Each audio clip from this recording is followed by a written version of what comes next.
Здравейте, приятели! Вие отново сте с необикновено щурата видеорубрика на медийния гигант на Кафево. Това е 20-то ни юбилейно издание, което няма никакво значение, защото дори и на нас не ни пука. Намираме се на 2 юни, което означава, че лятото вече нетърпеливо подава члена си в глори хола на мечтите ни, така че нека се отдадем изцяло на това невероятно и най-вече безплатно чувство. Най-несигурният месец май вече свърши, а с него и желанието ни за работа. Въпреки това ще се обърнем към дебрите на историята и ще ви изкъртим от скучни факти.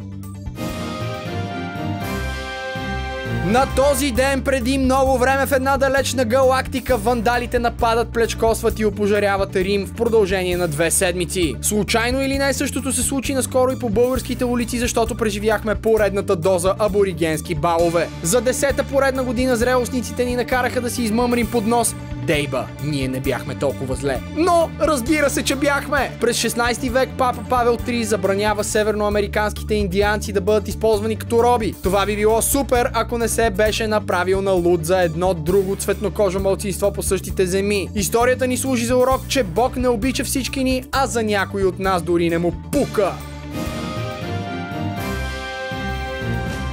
Този огнено горещ ден е роден Донасиен Алфонс Франсуа Дьосад, който освен изобретател на грубия секс, е бил и писател на творби за грубия секс. Далеч по-съдбоносен за нас е рождения ден на известния изпълнител на рап Бъди истински или Be Real, както го наричат приятелките му от групата Кипарисов хълм. Малко известен факт за него е, че той е автор на хита Текила Изгрев. На здраве! А сега минути за реклама. От създателите на един химикал идва нов революционен продукт, който не е 2 химикала. Кламер! Защото е по-яко от Сталин.